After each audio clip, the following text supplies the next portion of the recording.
નમસ્કાર. ભારતના બિઝનેસ જગતમાં એક બહુ મોટો ફેરફાર આવવાની તૈયારીમાં છે. સરકાર કોર્પોરેટ કાયદાને સંપૂર્ણપણે બદલવા માટે એક નવું બિલ લાવી રહી છે. તો ચાલો આ બિલને જરા ઊંડાણથી સમજીએ અને જોઈએ કે આનાથી બિઝનેસ પર કેવી અને કેટલી અસર પડી શકે છે. તો સૌથી મોટો સવાલ એ છે કે શું આ ફેરફારો પછી ભારતમાં બિઝનેસ કરવો ખરેખર સહેલો થઈ જશે કે પછી એમાં નવા જોખમો ઊભા થશે? આનો જવાબ શોધવા માટે આપણે આ બિલના હેતુઓ અને તેની અસરો બંનેને સમજવા પડશે. તો થયું એવું છે કે હમણાં જ આપણા નાણામંત્રીએ લોકસભામાં બિલ રજૂ કર્યું છે અને એમનો હેતુ એકદમ સ્પષ્ટ છે.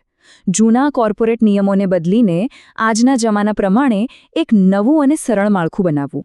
તો સવાલ એ છે કે સરકાર આ બધું શા માટે કરી રહી છે?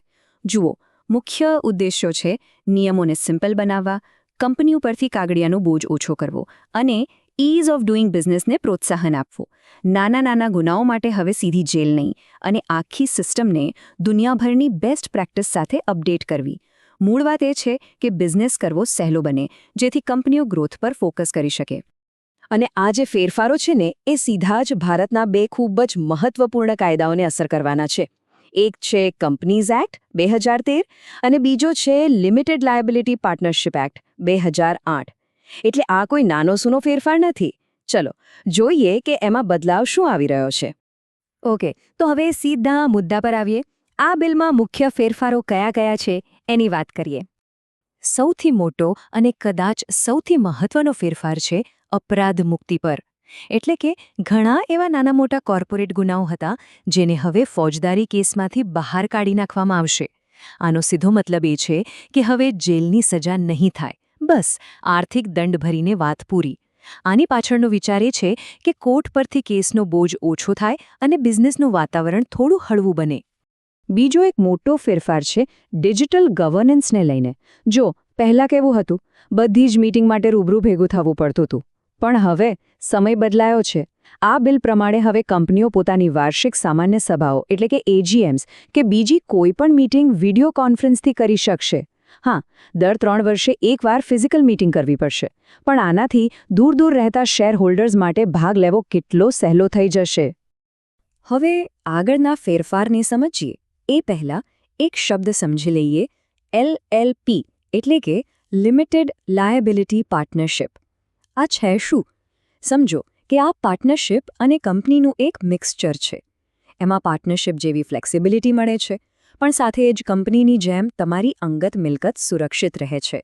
એટલે કે જો બિઝનેસમાં નુકસાન થાય તો લેણદારો તમારા ઘર ગાડી પર હાથ ના નાખી શકે. તો LLP વિશે જાણ્યા પછી હવે આ નવો નિયમ જુઓ. આ બિલ એક નવી જોગવાઈ લાવે છે જે અમુક ખાસ પ્રકારના ટ્રસ્ટ છે, જેમ કે ઇન્વેસ્ટમેન્ટ માટે વપરાતા અને સેબી કે IFSC સાથે રજિસ્ટર્ડ હોય, એ હવે પોતાને LLPમાં ફેરવી શકશે. આનાથી ફાયદો શું? એમને કામકાજમાં ઘણી છૂટછાટ મળશે અને લાયબિલિટીનું પ્રોટેક્શન પણ મળશે, જે પહેલાં નહોતું. ઓકે, હવે વાત કરીએ એક એવા ટોપિકની જે ઘણી બધી કંપનીઓને સીધી અસર કરે છે, અને એ છે CSR એટલે કે કોર્પોરેટ સોશિયલ રિસ્પોન્સિબિલિટી. આમાં પણ મોટા ફેરફારો આવી રહ્યા છે. તો અત્યાર સુધી નિયમ એવો હતો કે જે પણ કંપનીનો નફો 5 કરોડ રૂપિયાથી વધારે હોય એણે પોતાના નફાનો અમુક હિસ્સો સામાજિક કાર્યોમાં એટલે કે CSRમાં વાપરવો પડતો હતો. આ હતી જૂની લિમિટ. પણ હવે આ લિમિટને વધારીને સીધી ડબલ એટલે કે 10 કરોડ રૂપિયા કરી દેવામાં આવી છે.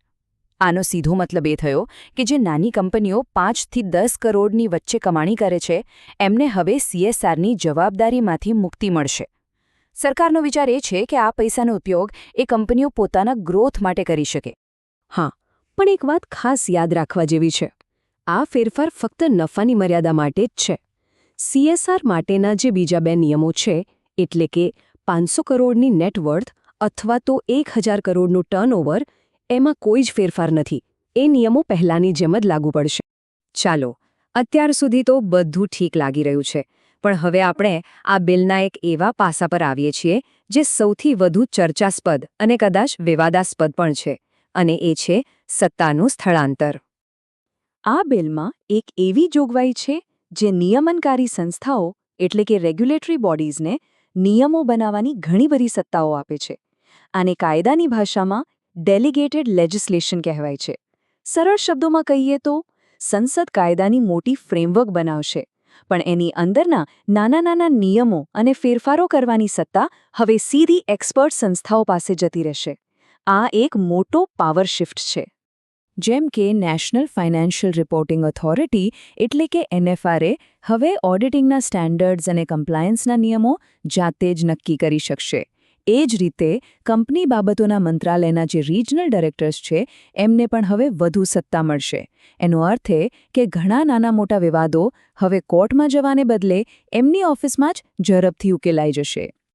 અને આ જ બધા ફેરફારોને કારણે એક મોટી ચર્ચા શરૂ થઈ ગઈ છે. એક તરફ છે એના સમર્થકો અને બીજી તરફ છે એના આલોચકો. તો ચાલો બંને પક્ષો શું કહી રહ્યા છે એને બરાબર સમજીએ. જો જે લોકો આ બિલના પક્ષમાં છે એમનું કહેવું છે કે આનાથી નિષ્ણાતોના હાથમાં સત્તા આવશે, જેથી નિયમો ઝડપથી અને સમયની માંગ પ્રમાણે બનશે અને નાના બિઝનેસને ફાયદો થશે. પણ જે લોકો વિરોધ કરી રહ્યા છે એમની ચિંતાઓ પણ ગંભીર છે. એમનું કહેવું છે કે આ તો સંસદની સત્તા ઓછી કરવા જેવું છે. CSRની લિમિટ વધારવાથી સામાજિક કાર્યો માટે ભંડોળ ઘટશે અને નાના ગુનાઓ માટે સજા ઓછી કરવાથી ક્યાંક કોર્પોરેટ ગેરરીતિને છૂટો દોર ન મળી જાય. તો આટલી બધી ચર્ચાઓ વચ્ચે હવે આ બિલનું ભવિષ્ય શું છે? આગળ શું થવાનું છે? ચાલો એના પર એક નજર કરીએ. સૌથી પહેલાં તો એ સમજી લો કે આ બિલ હજુ કાયદો નથી બન્યું. અત્યારે એને એક જોઈન્ટ પાર્લામેન્ટરી કમિટી એટલે કે JPC પાસે મોકલવામાં આવ્યું છે. આ કમિટીમાં લોકસભા અને રાજ્યસભા બંનેના મળીને કુલ 31 સભ્યો છે. આ કમિટી બિલના દરેક પાસાની ઊંડાણપૂર્વક તપાસ કરશે અને એવી અપેક્ષા છે કે આવનારા ચોમાસુ સત્રમાં તેઓ પોતાનો રિપોર્ટ અને ભલામણો રજૂ કરશે. એ પછી જ નક્કી થશે કે આ બિલનું શું કરવું. તો આ બધી વાતના અંતે આપણે એ જ મૂળ સવાલ પર પાછા આવીએ છીએ જેની સાથે આપણે શરૂઆત કરી હતી. દેશના આર્થિક વિકાસ માટે બિઝનેસને કેટલી સ્વતંત્રતા આપવી જોઈએ અને એના પર કેટલી દેખરેખ રાખવી જોઈએ, આ બંને વચ્ચેનું સાચું બેલેન્સ શું છે? આ બિલ ચોક્કસપણે એ સંતુલન શોધવાનો એક પ્રયાસ છે, પણ શું આ પ્રયાસ સાચી દિશામાં છે? એનો જવાબ તો કદાચ આવનારો સમય જ આપશે.